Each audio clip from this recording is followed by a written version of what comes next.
é isso, cartão com bandeira brasileira 100% grife nossa? Elisa, a gente conhece, né, esse mercado de bandeiras de cartões, evidentemente muito presentes no nosso mercado, a Mastercard e a Visa, que tem operações bastante significativas nos Estados Unidos. E temos essa bandeira, a Elo, que é uma bandeira essencialmente brasileira. A Elo é 100% brasileira? Ela se vende como 100% brasileira.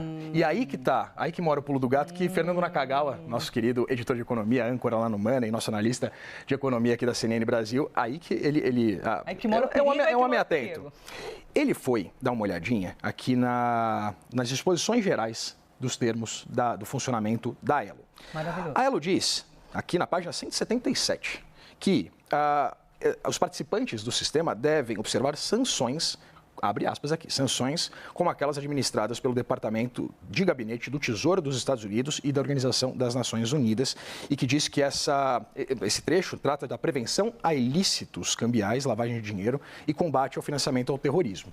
E aí cita essa regulação. É vedado aos participantes estabelecer ou manter relação com qualquer cliente que seja ou venha a ser objeto de sanções econômicas ou financeiras ou embargos comerciais. E cita especificamente embargos impostos administrados ou executados de tempos em tempos pelo governo dos Estados Unidos da América, incluindo sanções ou embargos administrados pelo OFAC, ou Departamento de Estado dos Estados Unidos da América. Portanto, essa que é aí que mora o pulo do gato. Porque a gente fez, inclusive, o Pedro Zanata e o Gabriel Monteiro, fizemos, quando saiu a Lei Magnitsky, a gente foi procurar alguns dados do Banco Central para ver quais bancos brasileiros tinham operação nos Estados Unidos. Perfeito.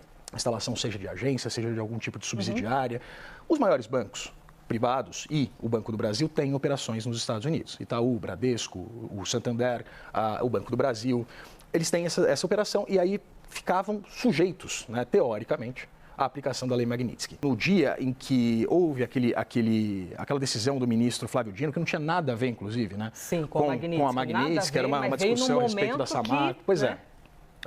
Quando sai aquela decisão e levanta-se essa possibilidade, por exemplo, de algum tipo de descumprimento, algum tipo de punição aos bancos brasileiros, o mercado ele ficou completamente em polvorosa. Os bancos perderam quase 42 bilhões de reais no pregão. Né? O Banco do Brasil, que essa semana teve uma queda na Bolsa de Valores das ações do Banco do Brasil, chegaram a cair 6% não se recuperou ainda. Ainda não se recuperou? Não, hoje acho que estava caindo 0,66%. É uma oscilação negativa, não é exatamente uma grande queda, mas não se recuperou daquilo. O caso é que eles estavam em dúvida se a lei chegaria. Essa é uma carteira, é uma bandeira americana de cartão de crédito que o Banco do Brasil, pela sua preocupação com a legislação internacional bancária, falou, eu não posso manter esse cartão. Qual o pior? Provavelmente Mastercard. Tá. Que na verdade, no Brasil, as duas bandeiras mais comuns são Visa e Mastercard, as duas são americanas. Era o que a gente estava anunciando lá atrás, que essas empresas iriam fazer cumprir. Provavelmente alguém do Mastercard, se for esta a bandeira, avisou, não pode mais estar entre os clientes de Mastercard. Você é cliente do banco e também da bandeira Mastercard, né? Ou do Visa, seja lá qual for. A Elo, que teoricamente, aí, segundo informações, foi oferecida a ele, foi um cartão criado, se não me engano, os três bancos, acho que é Caixa Econômica, Banco do Brasil e Bradesco, que criaram lá atrás uma nova empresa de cartão. Essa essencialmente brasileira, que em tese não negocia, não é usada lá fora. Mas ainda assim, o Banco do Brasil, ao manter a conta do Alexandre de Moraes, pode ser chamado a responder por que ele está dando espaço bancário, mesmo no Brasil, sendo que o Banco do Brasil pode vir a ser sancionado nos Estados Unidos, como ontem o doutor Aragão nos explicou aqui.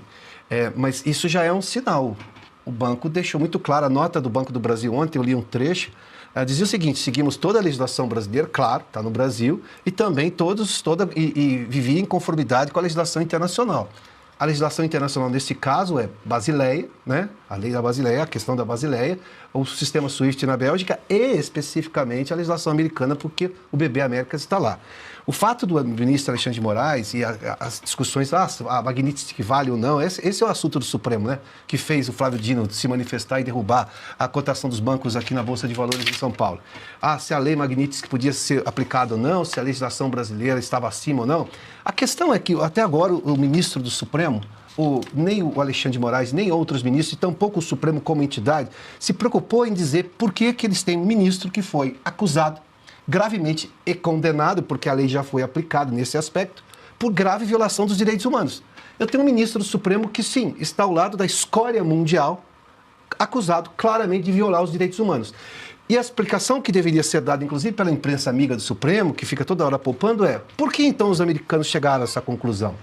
Vão ter que se lembrar que o Clesão morreu na cadeia, sob tutela do Estado, em que o Alexandre de Moraes não respondeu ao entendimento da própria Procuradoria-Geral da República que ele poderia responder em liberdade, em casa, prisão domiciliar, ou seja, mas fazer o tratamento fora da cadeia. Não analisou a tempo e o Clesão morreu. Eu tenho um preso custodiado pelo Estado dentro dessa vara criminal do Alexandre de Moraes, né? Vamos usar essa expressão, que morreu. Então ele tem que responder por isso. Nunca houve nenhuma declaração do ministro Alexandre de Moraes sobre isso. Nós cobramos aqui. A imprensa internacional, como lembrou Augusto, está cobrando isso. Ao descrever o Supremo como um violador, uma tentativa de criar uma ditadura no país, um ministro que está acima de tudo. Ou seja, quantos outros casos, por exemplo, o caso da Débora também. Da Débora dos Santos, mas também é da dona Vildete, se não me engano. Qual é a justificativa de manter essas pessoas presas? Eu vi uma notícia hoje, a justiça condenou um sujeito que traficava armas para uma organização criminosa, 8 anos de prisão. Traficar armas para uma organização criminosa no Brasil ligada ao narcotráfico, 8 anos. E aí eu tenho a Débora com 14 anos confirmada, 14 anos, sem antecedente criminal e sem poder usar do benefício que o Supremo entende como justo, porque criou jurisprudência de que ela deveria responder e agora cumprir a pena completamente absurda e deslocada do próprio direito brasileiro, mas em sua casa, ou seja, prisão domiciliar. O que foi concedido a mulheres corruptas. O que foi concedido à mulher de traficante, a traficantes mulheres, porque ela tem filhos até 12 anos. Essa é a razão do Alexandre de Moraes ter sido sancionado. E o Supremo até agora não se manifestou sobre esse assunto, ou nem a parte da imprensa amiga, ou toda, por exemplo, o que pensa o grupo de direitos humanos da OAB sobre isso? Eu tenho um ministro do Supremo sancionado, porque alguma resposta eles precisam dar, porque esse é o fato. Se a Magnitsky vai ser aplicada ou não, a gente está vendo que começa a ser aplicada. Se essa era a única dúvida, já começou a ter resposta, mas de novo... Por que o ministro não responde? Ele disse na entrevista dele à Reuters que ele imagina que o trabalho da diplomacia brasileira pode reverter essa decisão ou que talvez alguma outra coisa aconteça, questionar isso na justiça americana. Mas ao questionar isso aí, ele vai ter que explicar por que o Clércio da Cunha morreu custodiado pelo Estado e ele não respondeu à alegação, ao entendimento da própria PGR. Entre outros casos, porque a aplicação da sanção não foi à toa, não é do nada e foi fundamentada. Os americanos deixaram isso muito fundamentado. Ontem o doutor Aragão disse a Magnitsky é aplicada em 2 casos, provavelmente um dos 2. Ou corrupção generalizada, que não há nenhuma informação sobre isso envolvendo o ministro Alexandre de Moraes, ou violação de direitos humanos. Bom, então alguém precisa explicar. E o caso do Felipe Martins também. O caso do Felipe, claro. Eu vou dar aqui o chamado serviço, que a gente fala no jornalismo, né? Vão achar que é deboche, mas não é. Eu posso adiantar que o Fasano não aceita o Elo e o sujinho da Consolação aceita. Eles usam onde quiserem. É serviço, hein? Não é brincadeira, não.